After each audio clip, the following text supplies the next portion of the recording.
Welcome to the Blackburn End Podcast. After a few weeks of being positive and flying high, we're brought back down to earth. Something a little bit more what we're used to. But don't worry, we won't be too doom and gloom about it. After it all, it is Christmas. So let's take a look at those headlines. So the unbeaten run is over as Rovers are now on the wrong side of a 1-0 result away at Millwall. The physio room gets a bit busier as Travis and Pickering are both sidelined for the foreseeable future. Rovers try to bounce back from the knockout blow with a Boxing Day home matchup versus Sunderland. And we follow that up with another home game versus Hull as we try to keep up pace with the rest of the people at the top of the Championship. But Mark, it's not been a great way to start this Christmas week, has it? No. I think we all knew a defeat would come at some time, and we'd said that obviously we want the points, but one of the things we worried about was, was there a big change in performances? If that happened, we couldn't really accept that. That didn't happen, but instead it's even worse because we've lost two very important players, and one in particular who's going to be very difficult to replace in Travis. Yeah, definitely something we need to talk about later on because he is going to be a big loss and it's for a hefty period. But yeah, so people watching the podcast, Mark's got his nice blue hat on, looking very, very Christmassy. I've just come from a meeting and I've got a shirt on. I just wanted to prove that I can actually do up buttons because people think I just wear a T-shirt all the time. So, we're looking quite dapper today, Mark, if I be honest, say so ourselves. I thought you had just come from another of your Magic Mike performances. Well, I did go for a Miller and Carter, so there was meat involved, but that is another thing. Ooh. So anyway, let's get on to this Millwall game. Now, last week I did forget the match reaction. I've not this time, but just a little warning to people. I've kind of, in my match reaction, I kind of started to review the whole match and then realised I was just nattering on. So it is a bit longer than normal. I'll edit myself. That was a bloody awful watch. It was all set up for a gritty 0-0, weren't it, really? The pitch was awful. It was bouncy. It was bobbly. I'm sure that's had something to do with the injuries. 10 men. I don't know where he got 8 minutes from. Absolute joke. And, they've gone and scored late on. It has been coming. Hopefully, like you'd said in the pod this week, that's the kick up the bum we need. But I thought we've just worked hard. It was just a horrible game, wasn't it? It was a horrible Championship game. And I'd have been quite happy to get out of there with a draw and move on. But listen, we've had a great run. With 11 men, I don't think they would have scored. So we'll go again on Boxing Day. Sunderland can have it instead. I'll tell you what, mate, that was probably the right result in the end. I think if we'd got a draw, I'd feel like it was a point stolen. That performance was very meh. Just seemed to be happy to sit at the back, soak it all up and try and counter, but the counters were just not fast. They were not clinical, and whilst we did have some opportunities, it just didn't seem to drop our way, which it has done in previous games. I think in previous games we've performed like this, but we've had a moment of brilliance. We've had something drop for us where it shouldn't have dropped, and we've had that little bit of luck, and that luck deserted us today. And to be honest, rightly so. I'm getting a little bit worried about Ohashi not getting goals, but I think that's a team thing as well with our creativity. But we do need to talk about Gay. I always felt like Gay had something there where I was really happy about what he brought, whether it was energy and stuff like that. But just the more I'm seeing him, he just seems like he's someone that's won a competition to be a professional footballer for the day, because there's just the way his movements and things like that, it just seems like he's completely out of his depth. I tried to defend him over the past few months, definitely with people questioning him. But yeah, I mean, it's not his fault, the result, don't get me wrong, but I'm just getting a bit concerned about him. And, Dolan didn't really seem to do a hell of a lot. I just think that we deserve to get a loss today. I think we deserve to not get any luck. And yeah, hopefully we react to it well. We're going to the Sunderland game being sharp, but we'll break it all down in the pod, mate. I'm going to go have a beer. Okay, yeah. So I basically just gave my whole reaction into one. Oh, you got a signed Maktar Gueye. I can't believe you've had a pop at Maktar. I'm sorry, mate. You leave sorry. Pape alone. Never. Not having it. Okay, right. So let me just. So first off, your reaction. Have you changed yours a little bit, or are you kind of on the same page? Yeah, I think similar page. I think it's not been dissimilar to a few games that we've had in this run. It's just gotten, it's fallen the other side of the coin. I don't think we would have conceded if we'd have had 11. Not that it made a major difference in the actual goal. I thought 8 minutes was harsh. I know that Millwall fans have said, "Oh, you were time waste." You don't normally get 8 minutes, even if there's 2 or 3 goals in the game. We did it at the beginning of the season when they were coming with these crazy numbers. That's not happened for a while. So I think that was harsh. But ultimately, we've just fallen on the other side of the coin from one of these games that it could have happened, in those as well. My big takeaway is the injuries. I think that's my big worry. I am a bit worried, like you say, about the lack of goals, about Causey Dewberry's lack of a finish, or Hashi Gay. But I'm not as worried because we're going into January. I think we can fix that. It's the injuries for me. I think in this really busy period, my big disappointment from this game is those injuries. Yeah, I agree because, like you've already mentioned about Travis, and we'll get to Travis. I think the thing is, when I came away from that performance, is I do real feel like we've had these kind of performances the last few weeks, but there's been a moment of brilliance. Yeah. There's been a little bit of luck, either at the back, at the front, wherever, and we'll get that goal. We'll get that 1-0 win. We'll be disciplined. We'll be solid, and they don't break us down.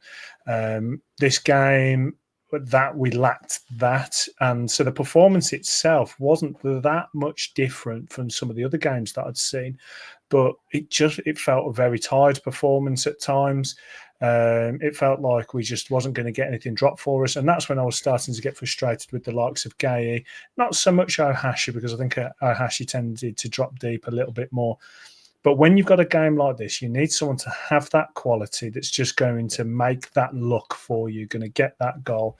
And I was watching him. I didn't see him win any headers. I didn't see him get the ball at his feet. Rarely did he do anything which I looked at and thought, you know what, that's showing glimpses. I just came away from it feeling quite negative towards him. And at the time, yeah, I was like, do you know what? I'm close to giving up on him a little bit, and he needs to go out and get some loan time because he's had enough. He's had enough time now for me to see and say whether he's actually going to offer anything immediately, and I'm not sure he is. But yeah, I think there was a lot of things that went into this. I agree. If we'd had the 11 men, I don't think we would have conceded. Especially considering the players that we had, because Pickering was having a decent game, and Travis is Travis. This season he's been absolutely unbelievable. So yeah, it is a bit of a shame that we've got them injuries. But on my initial performance review that I put out, yeah, I actually don't think we deserved a point. That was my initial thing, but we'll now get into that. So when you saw the team news, there's obviously not much there in the with rotation again. How did you feel when you saw us set up? I was surprised. I was surprised that he'd kept Ohashi and Gay and then Cantwell. I thought if Cantwell was to come back in, it worked with him on the left against QPR, but they were down to 10 men because he basically had a free role. So I'm not counting that. I've not seen him really get involved and dictate the play on the left-hand side.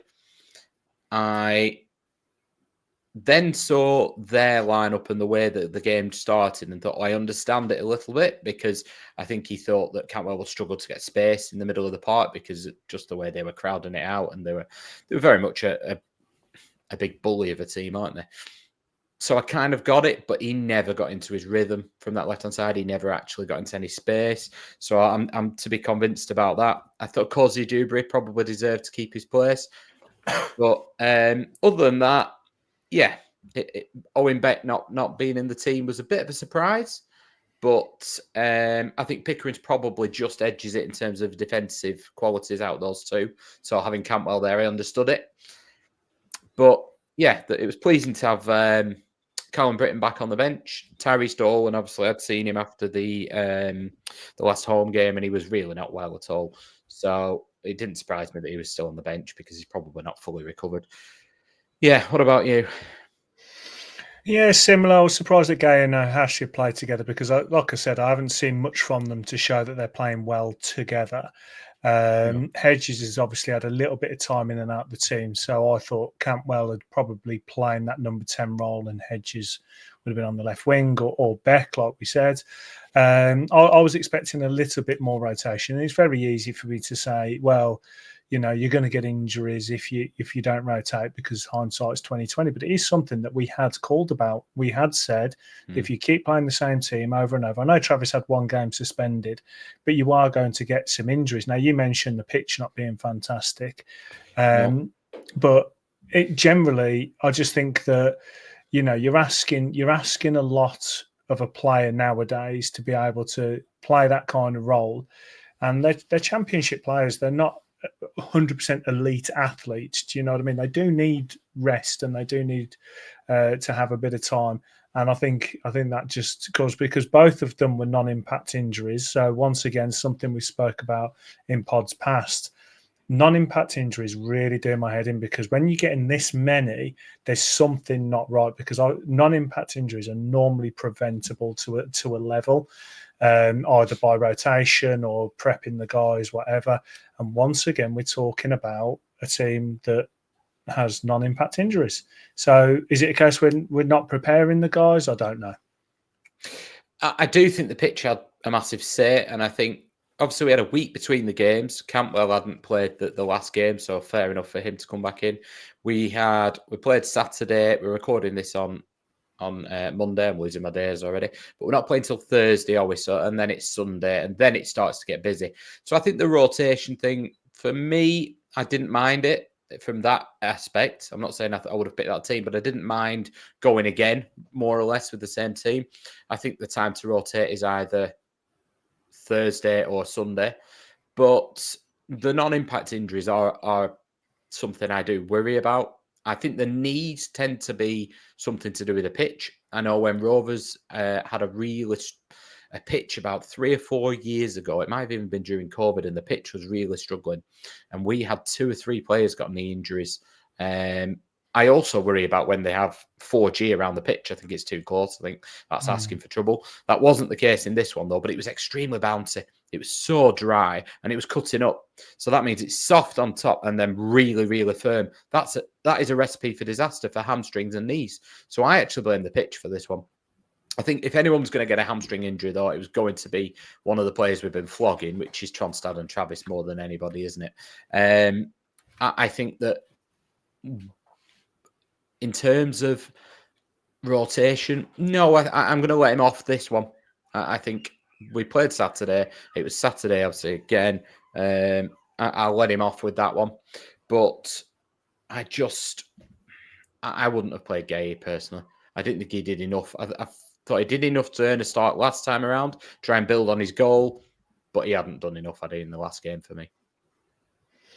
No, and I am starting to get a little bit concerned about his performances now. I know a lot of people are going to be quite smug and potentially in the comments, but they're definitely on X saying, "Well, we told you." But there was glimpses for me at the start of the season, at the start of his Rovers career, where you could just have a look and you say, "Well, do you know what? He's got energy, he's got passion. There's a lot that's happening off the ball." And obviously, the obvious comparison is going to be to Sam Gallagher. But he's now falling away. He's falling away, and I'm not seeing enough from him. Physically, is he stronger? Yes, but he's not using it properly. He's being very clumsy. And like I said, he looks like a guy that's won a competition to be a professional footballer. It's like Make-A-Wish Foundation with him, where it's like, do you know what? Let's give this lad the number 9 shirt for Blackburn and let him have a game. And that's how it feels at times. And I genuinely have look at him and think he's gone backwards a little bit for us. Now, he got his goal, great, but I'm just a little bit concerned. And I'm now at a point where I'd like to see him kind of just be a bench warmer again, try and get some reserved team games, and maybe even a loan if we can bring someone else in. Because when I've watched Leonard, who's a very young lad, come on, he looks like a professional footballer that is going to improve. He has some skill. He has something about him. When I watch Ohashi, his movements, getting into the certain positions, his energy, his passing, he looks like a professional footballer. With Gaye, I don't see it quite as much at the moment, and that could be me being really harsh. And I hope I'm wrong, but I was disappointed. And I'm looking at his rating now, and he got a 6.7, and Ohashi got a 5.9. And I'd have that reversed personally. I know Ohashi didn't have the best game, but I don't know what Gaye really offered for me in that game. No, but I think Ohashi works hard. I think he looks the more likely to score, but I am a bit concerned about Ohashi as well. I think he looks very short of confidence, but for all the reasons that we've mentioned a lot of times earlier on, I can forgive him a bit more. I think it will be a difficult season for Ohashi because he's played a full season. I expect him to improve next year. I'm not seeing much from Gaye that I think, do you know what, there's loads to work on. I think he's going to be what he is. You can utilise him maybe better, but he's not going to turn into the number 9 that we hope and want for me. I agree with you about Leonard. It looks like Leonard's going to go out on loan right now. That has to be because we're bringing a striker in, because Ohashi's not going to keep doing it. He's not scored now since the end of September. He's not going to keep being able to play 90 minutes. He couldn't obviously came off. Works hard, but his confidence is draining. And Gaye, he's not going to get the goals that we need. I really don't think. I might be wrong. I might be writing him off too soon, but I don't think he is.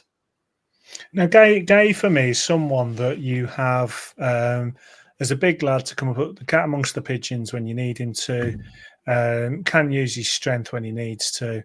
If you're in the early rounds of the EFL, you give him a run out because we haven't got the money and we haven't got the clout to be able to have a big squad with quality all the way around. So you do need to have your bench warmers. You do need to have your squad fillers. And it looks like he's going to be that. I'd always given him the benefit of the doubt because, like I said, there was always something there, and I'm not seeing that now. Hashi, I think he's putting a lot of pressure on himself. Whether he's a centre forward is another thing. He might actually be the kind of player that you just put in that number 10 and let him show his qualities differently.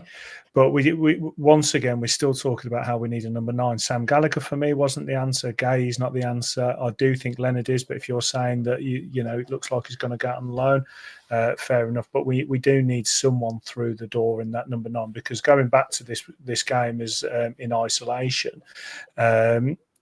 When you've only had 6 shots in a game, and you need to take one. You need to be clinical. You need to, and we've had that in the previous games where, we've been blessed with some good finishes and some good play and a little bit of luck here and there. And that, we can't rely on that every week. And it was proved this week. There is one thing I want to bring up, though, because I have got a new thing that is triggering me. And it is the fact that Rovers fans get pelted about Ewood Park being empty. The Den was empty. This is like London. This is meant to be massive, passionate fans. It was empty, and the atmosphere was okay. Don't get me wrong, but am I wrong in thinking that we seem to get pelters for our ground not being full, but everyone else seems to get a free pass for it? No, you're not wrong. I think the way they've moved the camera at Ewood so that now it looks like you're looking at the Jack Walker is better. But it's the Darwin end that does it, because you've got one full end that when you get a Millwall come up and they bring 1,000, it looks empty.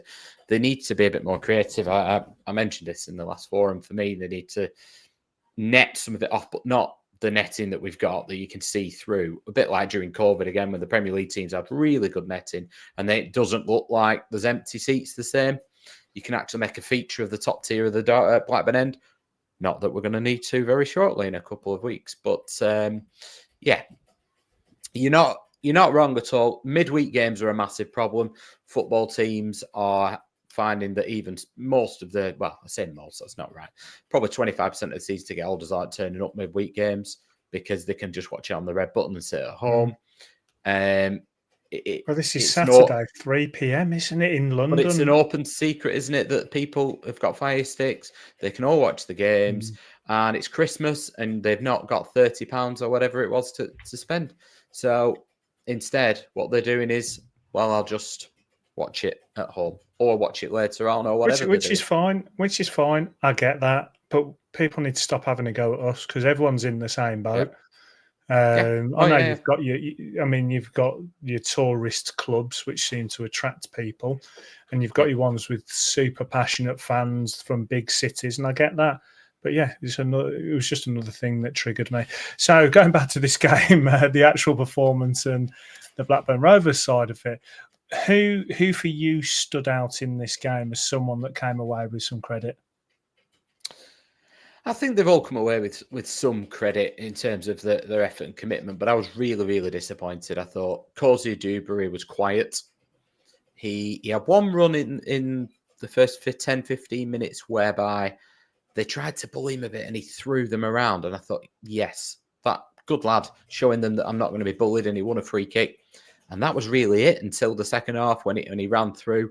And I don't know about you, but I never felt like he was going to score. He was almost, it looked like somebody who wanted another option. Just take this pressure off me. He didn't look like he wanted to take it himself. I think the defender, if that was a Rovers defender, you'd be going absolutely waxing lyrical about it.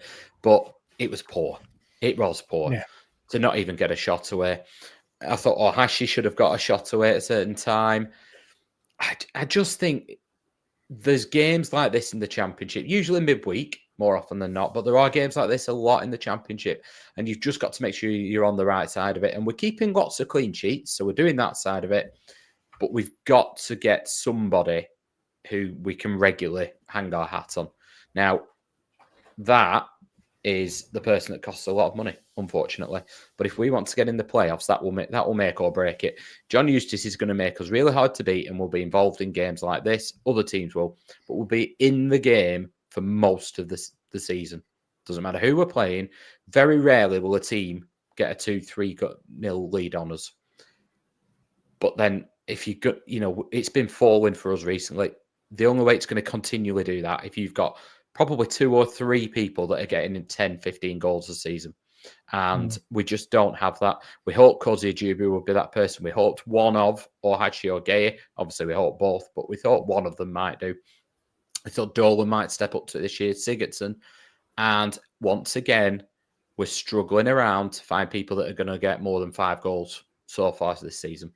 And I don't see much of that changing, if I'm being honest. I think that is something Eustace can't just wave a magic wand. You can, as a coach, you can make your team really hard to beat. And we do create some chances.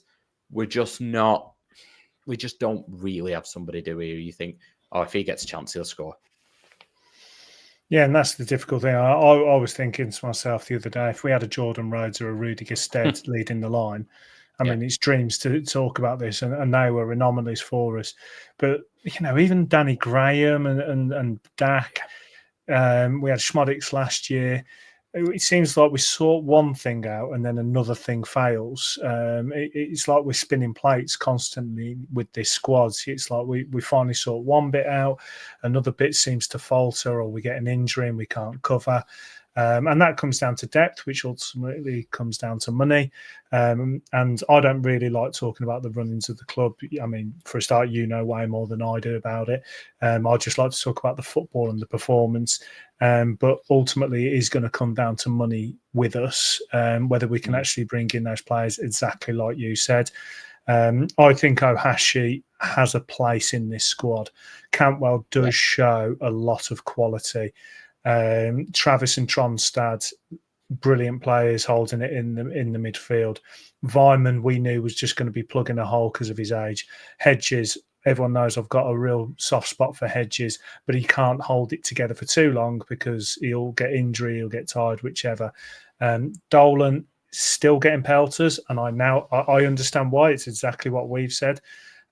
He needs to offer more. I would love it if it clicked with him. If it clicks with Dolan, with us, week in, week out, and we can get him down to a contract, we have a hell of a player on our hands. Yeah. But there is something not right with him, and I want that sorted quick, smart. I really want it sorted quick, smart. If he's going to go, let's say he's going.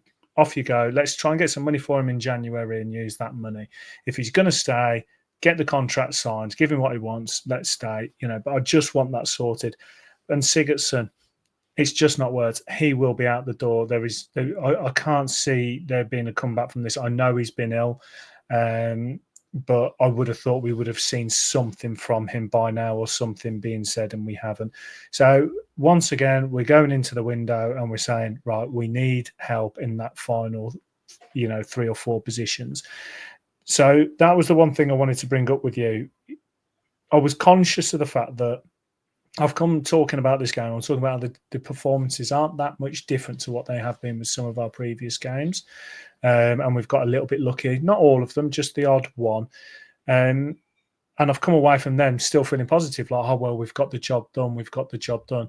Why do you think this week, with the performance, that we just couldn't get it done? Was it that injury? Was it the 2 injuries that just, threw us off the rails? Yeah, I point to the injuries. I think that's a massive thing. But also, we've just not taken our chances. I mean, the Weimann chance. I actually sent a message to my mates, and I'd said, Weimann will get the winner here. It's set up for him. And when that ball fell to him, I thought, yes, this is it. And that is what Andy Weimann's here for. And even he couldn't quite. It was just a little bit ahead of him, wasn't it? These games happen. You just need to make sure you get a point, don't you, and move on. I mean, there's a push on Danny Bat as well when they score. There's not 8 minutes of added time. So there's numerous factors, but these things happen. I was disappointed, of course I was. It does happen. I think I wouldn't say it's exposed some of our fears, but if it starts to rumble into 2, 3, 4 games, and we've said this could easily happen, I think it's just sharpening the mind to say January is a big month. We knew that. It's no secrets. We know we need some pace in those forward areas, and we know we need somebody or 2 people, ideally, that can score goals. But whether we can find them within our budget, good luck, Rudy.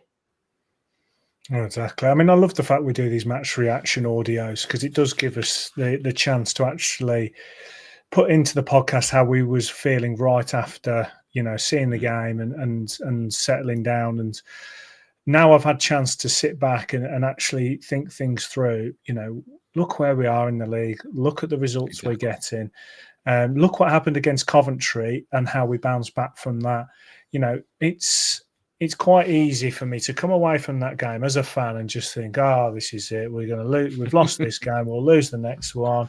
And then it's going to be the usual Rovers slump. All the good players we've got are going to leave. Eustace is going to get pinched. We'll be in a relegation battle. It's really easy to kind of spiral a little bit. And I'm still not ready to have that spiral. I still think that we have the answers.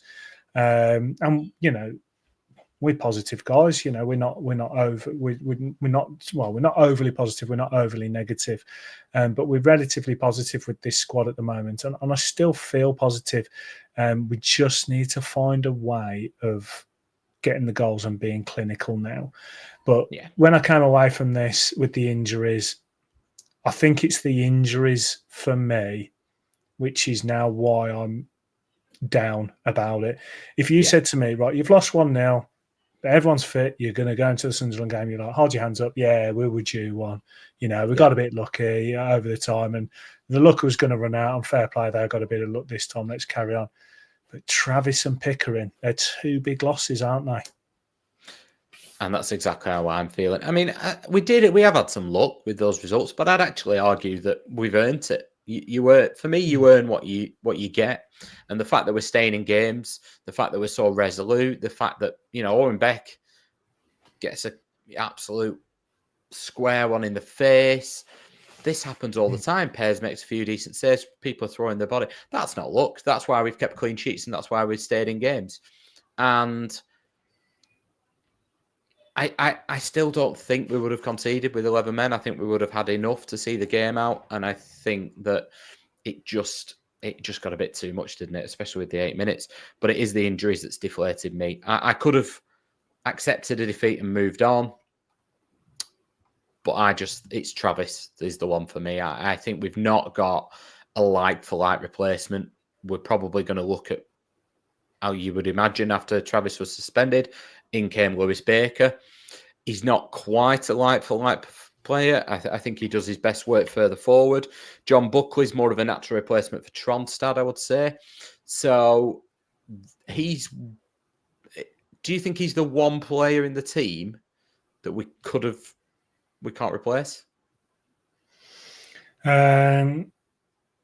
It's crazy to say this, but yes, like last year, I was ready to let him go for a packet of crisp. You know, I wasn't a fan of him, but by God, he's come back and he's proved what he's made of and the player he can be.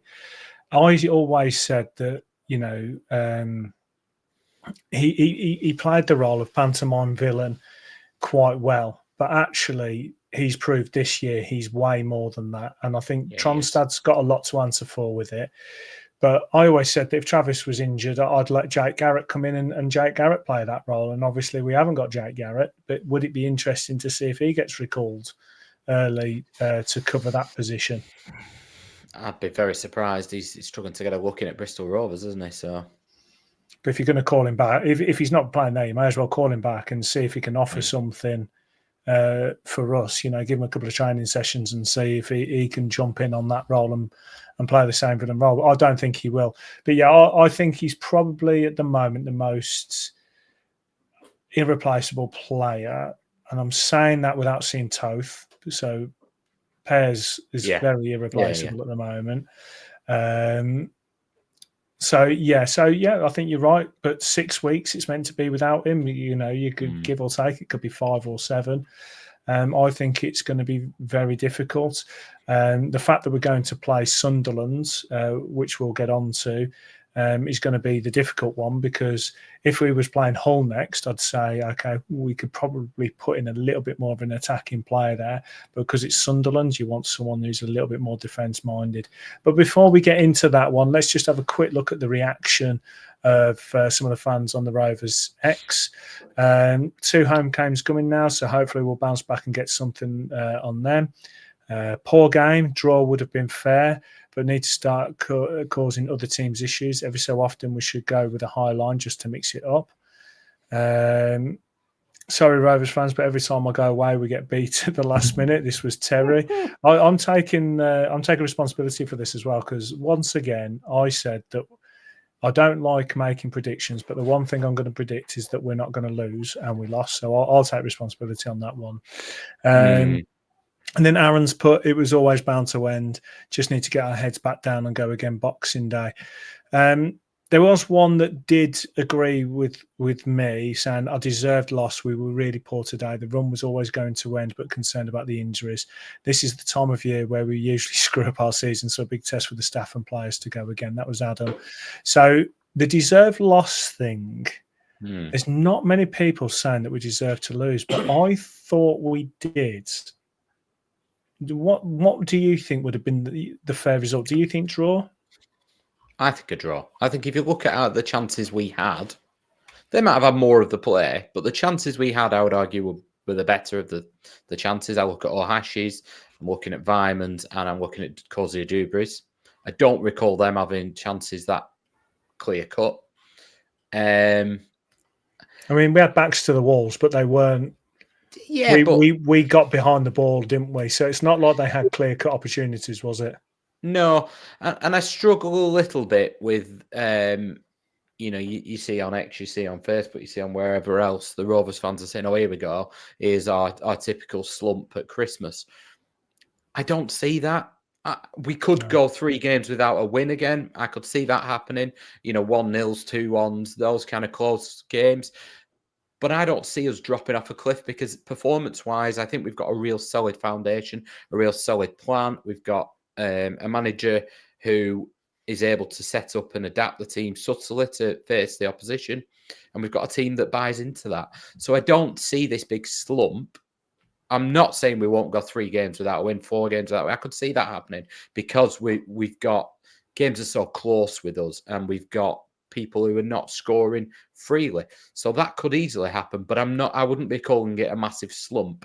I wouldn't say that we're falling off a cliff and I don't know how we're going to turn it around. I can't foresee that happening. But yeah, I think I can see why people say it was a deserved loss, but for me, I think it was very similar to some of the other games. We had 3 clear-cut chances and we should have taken them. And do you have any favourite 3-word reactions? Yeah, so we had John Robinson, squad needs help. I agree. But then I think they were quite positive over and all. So we had Braith 2303 still going up. Not sure I share his optimism, but we'll go with it. We had We Go Again and Edson Royale bound to happen. I think that's fair.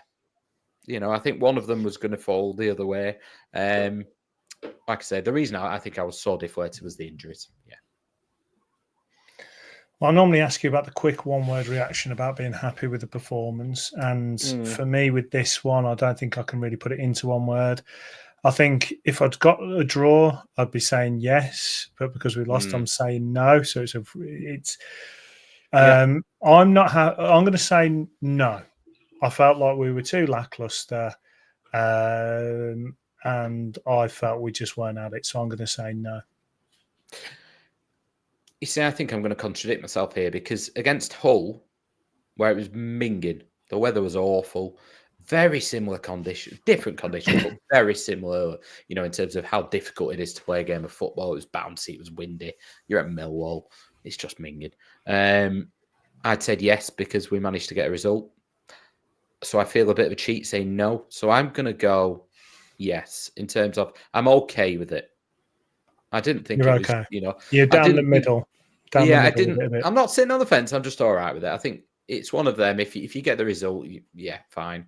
But the performance, I'm okay with. I think it was a championship game full of endeavour, but it was bloody awful conditions, and you can't take that out of it as well. It was, and we created 3 clear-cut chances, so could have been very different. No, exactly, and we now move on to 2 games. One with Sunderland on Boxing Day, and then we stay home versus Hull.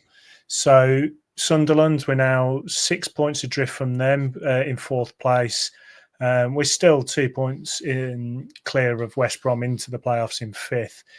In Boxing Day games, they can be very different, can't they? I mean, it's a bit different from back in the day when those fixtures share of like the 8-9-0 wins and 12-0 losses because everyone's obviously been drunk the night before.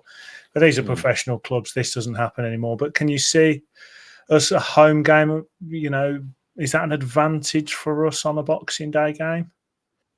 Yeah, I think so. I think it means the players probably get to spend the majority of Christmas Day with their loved ones, doesn't it? It means that they get to arrive relatively normal. They don't need to go and stay in a hotel, which I know the professional footballers, I know they get really well recompensed. But if you've got young children, leaving them first thing in the morning must be really difficult.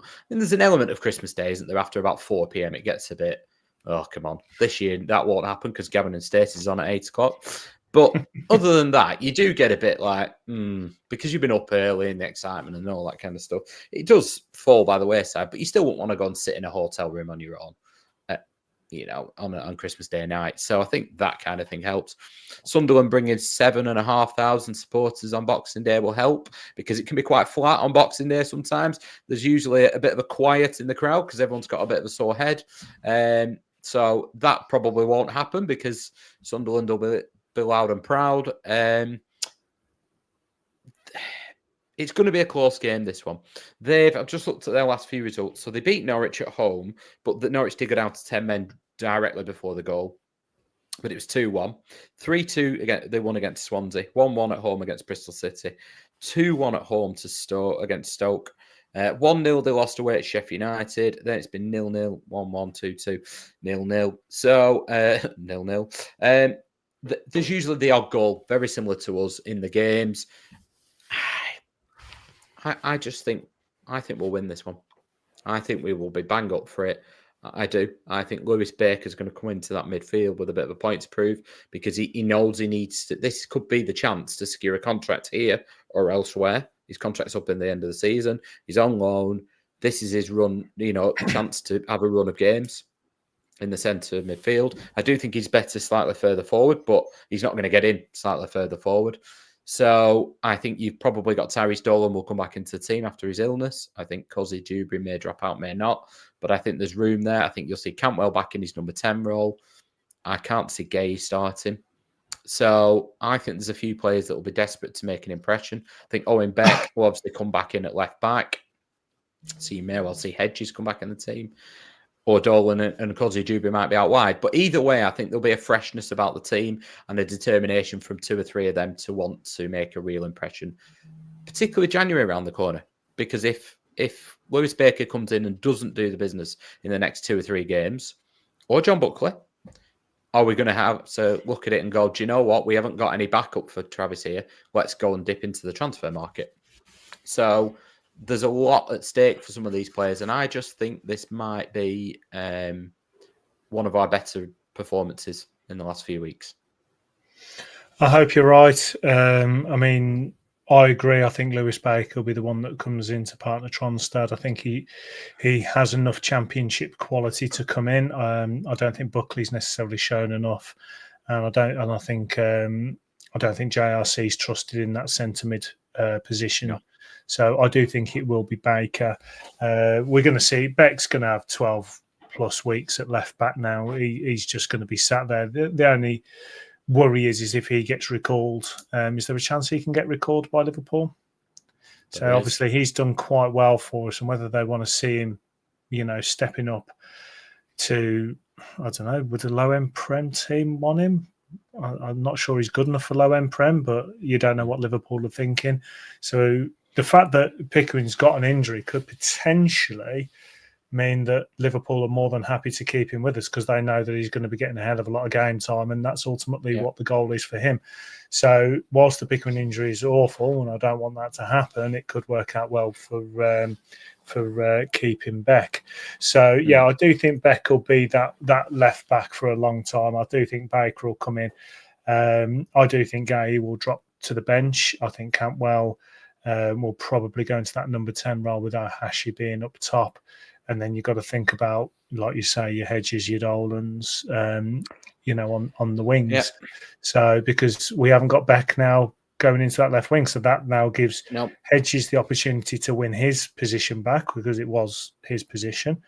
But you've got Hyman, Danny Batts.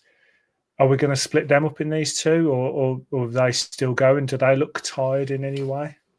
No, I think they're all right. I think these 2 games have fallen the way we'd probably want. I know Hull have just had a little bit of an upturn, but I think the Sunderland's the trickier of the 2. So I think we will, if I'm being honest, I think there'll be a number of changes. I think Pears will be in the nets. I think it'll be Hyman and Bat. I think it'll be Britton and Beck, Tronstad and Baker, and then I think you will see a midfield of Dolan, Hedges and Cantwell. And I think Hashi will return up top. Harry Leonard played for the 21s, didn't he, on Friday? It could be one final chance to have a look at him before they consider whether he goes out on loan this game or the whole game, but I think it'll be Hashi. And that's a lot of changes if you think about it, but I actually think that's a better team. I think Callum Britton's the better of the 2 at fullback. I think Beck gives us something going forward that Pickering doesn't quite give us. Hedges, I'm fine with that.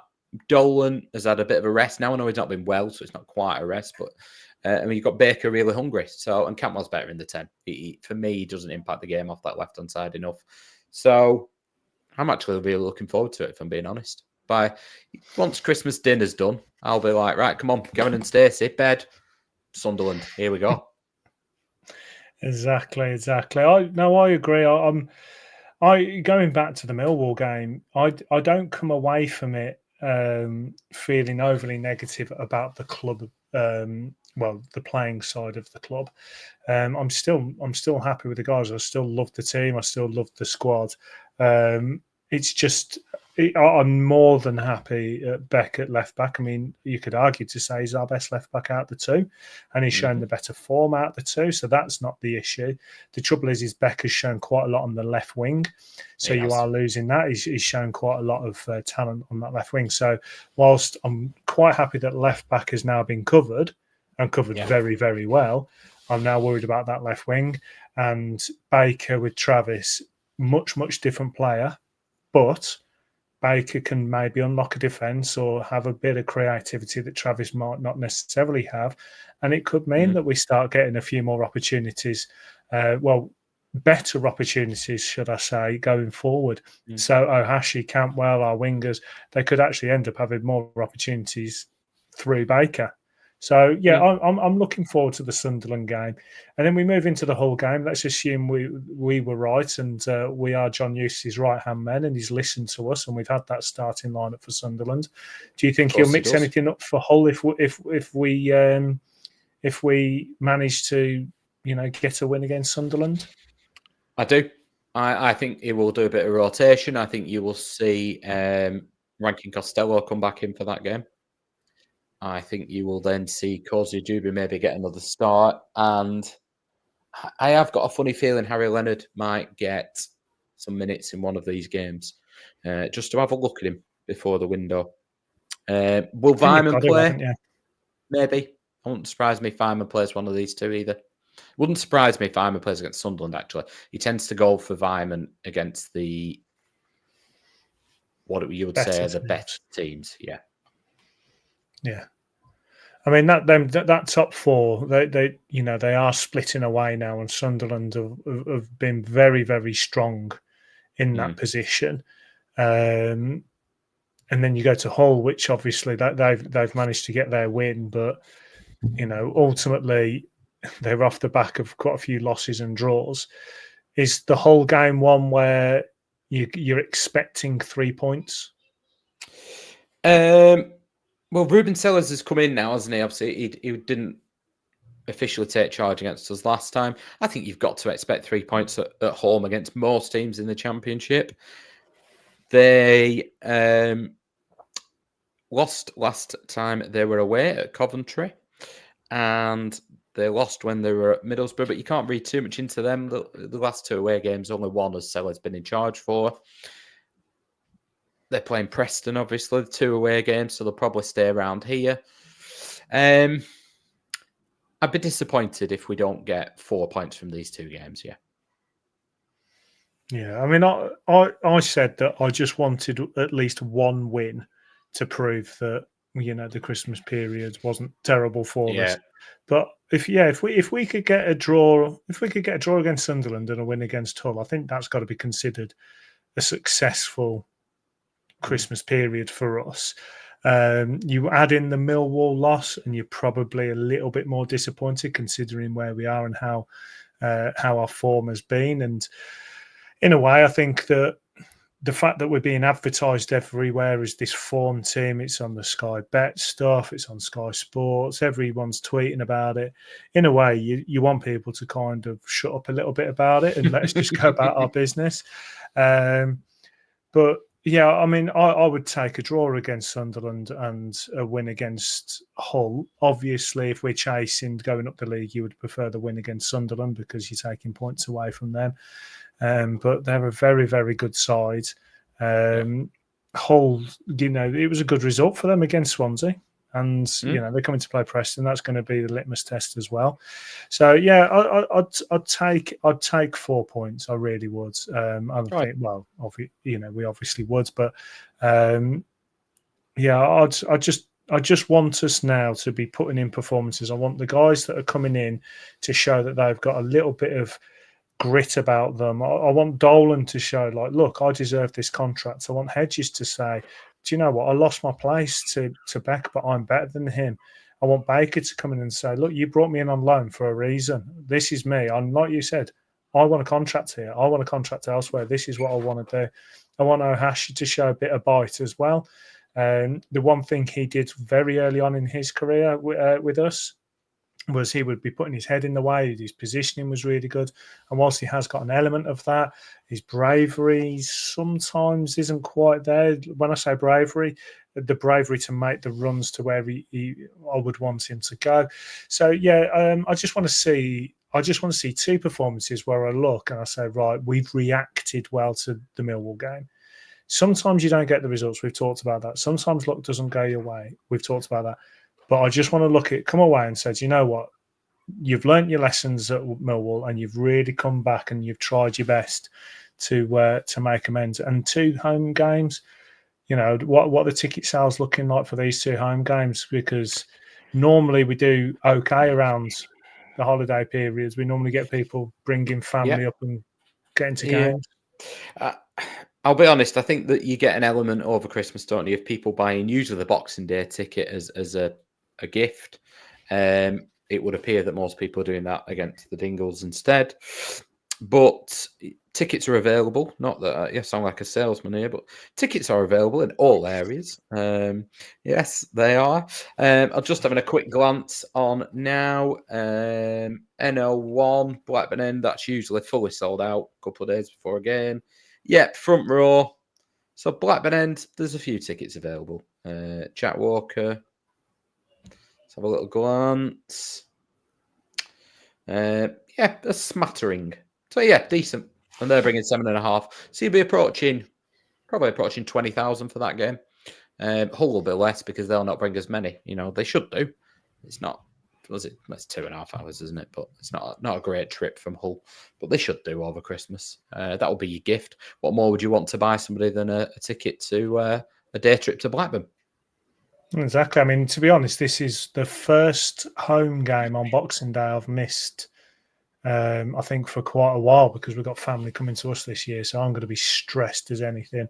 I'd prefer to be coming up to Weewoods and having a pint with you, my man, and celebrating a win. But yeah, for my sins, I'm cooking for 10 people Christmas Day. I got 6 more coming over on the evening on top of that.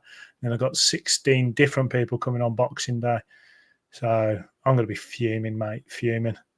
Well, the saving grace for you, Mike, is that they're on Sky, aren't they? Because they'll all be on the red button because none of them are Saturday at 3 p.m. But what on earth are you doing agreeing to that? I have no idea.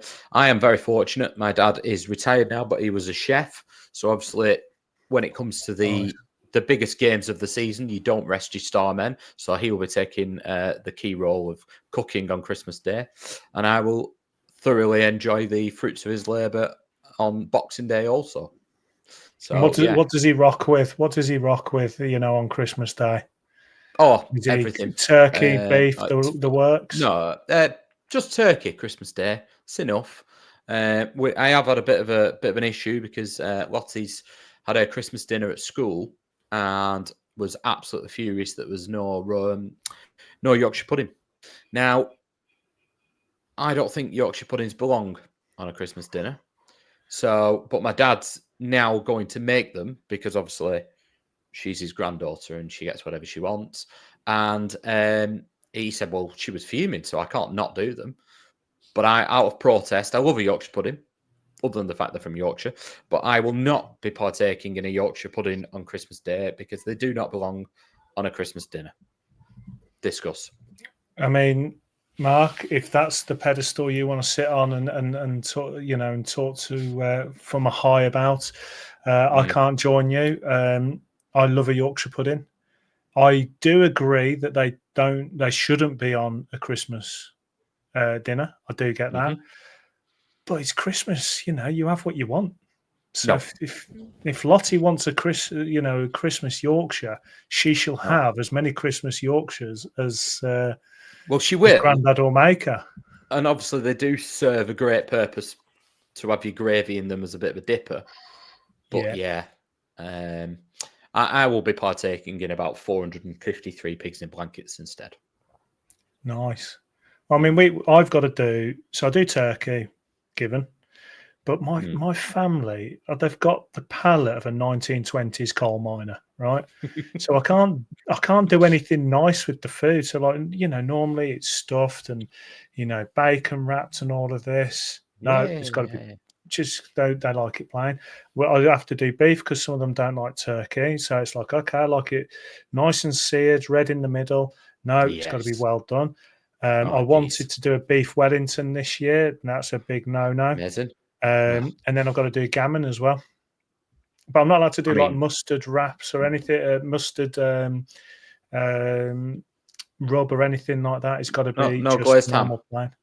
Now, they don't like taste. What I've realised is my family don't like taste. So, yeah, but I will be doing Yorkshires, I'm afraid to say. I'll be doing sprouts. I'll be doing dolphin wild potatoes, all of that. That'll all go on. Dolphin potatoes, always good. You've got to have them dolphins. Yeah. I'll be honest. So, yeah, I'm not hungry. that this is turning a little bit into a cooking podcast, but what I would be doing with that beef, Mike, is out of protest, I'd be slicing some off for them and putting them back in the oven so that they were well done, and I'd be having it pink. Yeah, they can get in the bin for me if they're having it well done. But my mum will do the same. Yeah, I don't know. It irritates me, but I'll be honest. I do judge people how they have their beef. Yeah, I think 100%. It's a bit like your football team. It tells you a lot about a person. You know, if you, and I'm going to be careful now because obviously you're in Birmingham, but the fact that you still support Rovers, it's not a glory hunting thing. But if you speak to somebody and they are from London and they're a Man United fan, it tells you all you need to know about that individual. Exactly. No, I agree. And put your comments down below. How do you like your beef? You know, that's important to us to know this information about, you know, the people that listen to us. You know, Yorkshires, that's the key one. Yorkshires, yes or no? I mean, we're going to have to put a poll out on this one, Mark. You know, we need to find out about that information. Sunday lunch, hundreds of them. Christmas Day, no. Okay, we'll put a poll out after this, but comments down below on that one. Right, I've kind of lost track of where we were in the pod plan today, and I'm now absolutely starving. But we're gonna plod on. We didn't have a question of the week this week, but we did have mailbag. So Tim DYO saying Rovers clearly need reinforcements, and any available funds will be invested in attacking, and any available funds will be invested in attacking players. Which current loan players should return to bolster the first team, and who should stay out or move on? So we're kind of looking at your Jack Vales and things like that from the attacking side, from a striking point of view. But you've got Markanday that seems to be doing a good job. Yeah.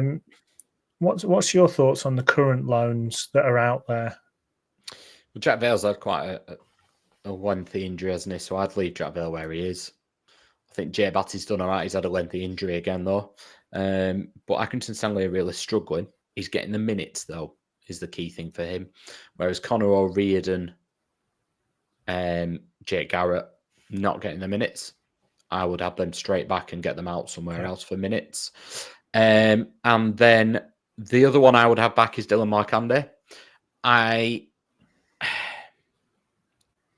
I'm not sure that he would offer any less, that's the wrong way of phrasing it, but than Cozy Dewberry. I think he would have offered us as much as Cozy Dewberry has so far this season. But he's absolutely definitely offer more than Sigurdsson, wouldn't he? Well, exactly. But he's absolutely ripping it up in League Two, but that's no benefit. Other than his confidence, absolutely no benefit, because we've learnt nothing about him in League Two. He needs to go to League One, or ideally lower Championship. He's not going to do that. He needs to go to League One. If he starts ripping it up there again, then he comes back in pre-season and we reevaluate. But yeah, I'd have Markanday back, I'd have Garrett back, I'd have O'Riordan back, and I'd possibly have Batty back, depending on where he's at with his hamstring injury. That's the thing. I think I'd have all the injured players back. Because Batty, I just want to see what they, you know, I'd want to be in control of their rehab, and I'd want to see what they've got. Batty's back at the training ground anyway. We are controlling his rehab, so that's absolutely fine. He's only at Stanley. But I think I'd probably leave him at Stanley because he's not played much professional football. He's going to get back in there. I think a season on loan for him is very different, isn't it, than Dylan Markande? You know, he's quite a bit younger as well. I'm going to make a jump here. I think he's 19, Jake Batty. Yeah, he is 19. Whereas Markande is quite a bit older and has played more first team football for us. So why he's in League Two, I don't know. Whereas Jake Batty, I kind of get it. Well, that's the thing. Let's say Jack Batty's the only one we'd keep out. All the others, they don't seem to be at clubs where it's working for them one way or the other. Yeah, Markande's padding his stats, as they say, but he's playing at a lesser level than what he should be. And whether it was a confidence thing, like go out, get some confidence and come back. But how often do we see the Rovers social media team come out and say this person has been recalled and they've gone straight back out to another club because it's just not worked out for one reason or another? And I can see that happening with a few of our loans. Current players that we've got that may go out on loan. Okay, I'm going to expand Tim's question a little bit there to that. I think if we bring in a striker, I'd like to see Gay go out on loan. But I want Leonard to stay around. I just feel like it's been working for us and for him when he's played for us. And I don't necessarily see Ohashi as that number 9 role. So if you brought in another striker, you would probably have Leonard and other striker as our two options. But if Leonard did go out and he was getting regular games and he got goals in like a League One, I think he'd probably go to League Two to start with. But yeah, could you see Leonard go in League One, or do you think it will be League Two? I think he will end up in League One, not too far away. Yeah, but there was very, very, very strong rumours that he was going to Huddersfield in the summer window until he was injured. He is somebody who I think has a very, very bright future. I think he's just got that knack as a striker, being in the right place. He's had 2 chances in about 20 minutes in this season. I would have him in and around the team, but I would have him playing more. If we're not going to be bringing him on, he may as well go on loan. So my decision for him to go on loan is based on the fact that he's not getting minutes. However, I don't see them as often as John Eustace does, and he's far more qualified to make that decision than me. But for me, he will be having more minutes ahead of it. I'd be starting him on Boxing Day. Yeah, I think, I agree on that one. I really do. I mean, I'm looking around the squad now, and we just haven't got enough depth to really send anyone out without having the options coming back in. The options out there, I think, the only one for me that could really come back and probably play minutes for us is Markande. Everyone else either needs to come back and go straight back out to another club. So yeah, I think from the loan system, I don't think we're going to see much change for us now. But Welsh Rovers has asked, and this is a good one for you, Mark. If ticket sales for the Burnley game continue to sell at the rate they are, is it likely they'll open half the Darwen end to home supporters? So they've opened. That, can you? They've opened the rest of the Blackburn End upper, so that's open today.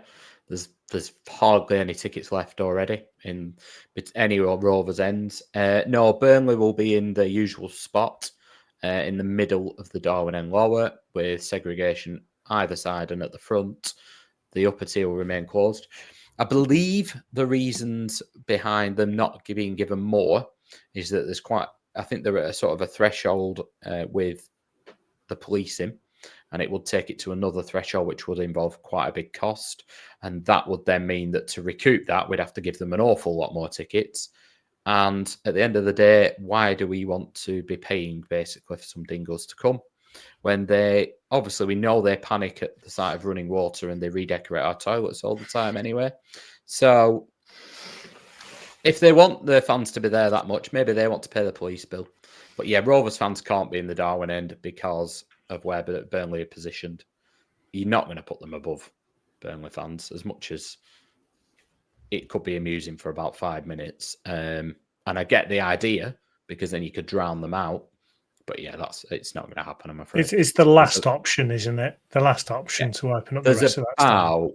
There's about you'd have to relocate the Burnley fans to one corner of the Darwin end. The last time that happened was in the Premier League when we had Sam Allardyce as manager, and obviously we had season ticket holders. It was unreserved seating. But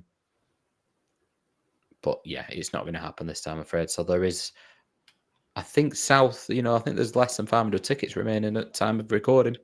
So if you want one, you need to act fast.